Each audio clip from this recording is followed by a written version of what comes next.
5 seconds to go.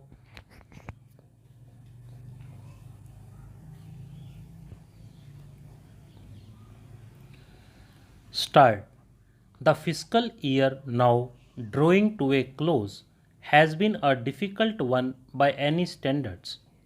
It has been a year of crisis and of crisis management. It has also been a year of great economic challenges and bold new initiatives. When the new government assumed office 8 months ago, we inherited an economy on the verge of collapse, inflation accelerating rapidly. The balance of payments was in serious trouble.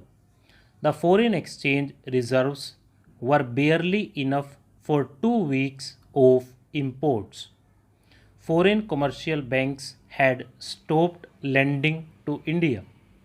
Non resident Indians were withdrawing their deposits. Shortages of foreign exchange had forced a massive import squeeze, which had halted the rapid industrial growth of earlier years and had produced negative growth rates from May 1991 onwards.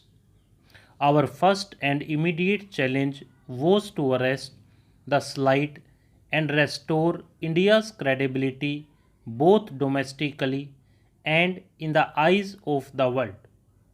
To achieve this objective, we had to make immediate measures to avert a default in international payments and also take steps to restore macroeconomics balance in the economy in the short run with a view to controlling inflation and reducing the balance of payments deficit to a manageable level. Our medium term objective was to place the economy back on the path of high and sustainable growth. The new government took several initiatives in pursuit of these objectives. We took emergency measures to prevent a default in external payments which would have been highly disruptive.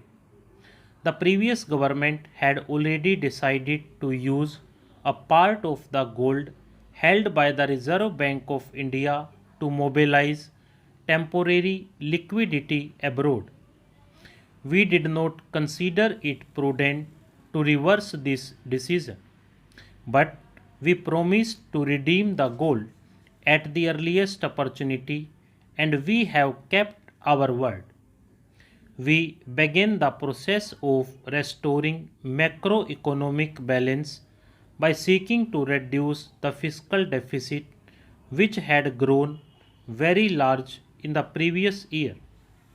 We also embarked on a medium term program of structural reform, including new initiatives in trade policy and industrial policy aimed at improving the efficiency, productivity, and international competitiveness of Indian industry.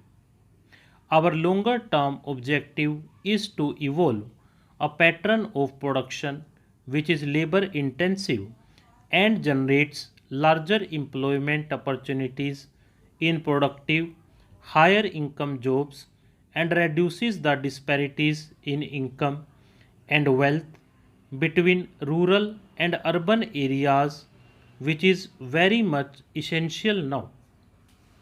Stabilization and structural adjustment are never painless or quick, especially when we are dealing with imbalances and structural rigidities which have built up over several years. To bring the economy back to a path of rapid and sustainable growth. A firm commitment to austerity, the pursuit of excellence, and the promotion of efficiency and productivity for the benefit of the common people has to be an integral part of this effort. Given our limited resources, our people cannot afford to copy the soulless consumerism and the wasteful lifestyles of the affluent countries of the West. Conspicuous consumption has to be actively discouraged. The virtues of thrift have to be emphasized. The owners of wealth, as Gandhiji used to say, must learn to regard themselves as trustees of society. We cannot postpone structural reform and adjustment, but we must ensure that the burden of adjustment on the poorer and weaker sections of our society is reduced to the maximum possible extent. We are traveling through difficult and uncharted terrain where no action is without attendant risks and success will not always be immediate.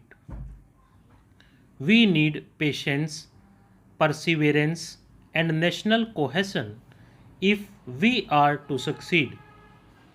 It has been alleged by some people that the reform program has been dictated by the IMF and the World Bank. We are founder members of these two institutions, and it is our right to borrow from them when we need assistance in support of our programs. As lenders, they are required satisfy themselves about our capacity to repay loans, and this is where conditionality comes into the picture. All borrowing countries hold discussions with these institutions on the viability of the programs of which assistance is sought. We have also held such discussions. The extent of conditionality depends on the amount and the type of assistance sought. However, I wish to state categorically that the conditions we have accepted reflect no more than the implementation of the reform program as outlined by letters of intent sent to the IMF and the World Bank and are wholly consistent with our national interests. The bulk of the reform program is based on the election manifesto of our party.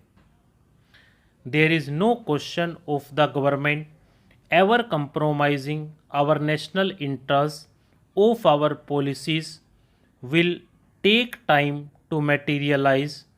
I am happy to report to the House that we have made substantial progress even in this short space of 8 months, restoring India's credibility and pulling the economy back from the slide into financial chaos. Stop.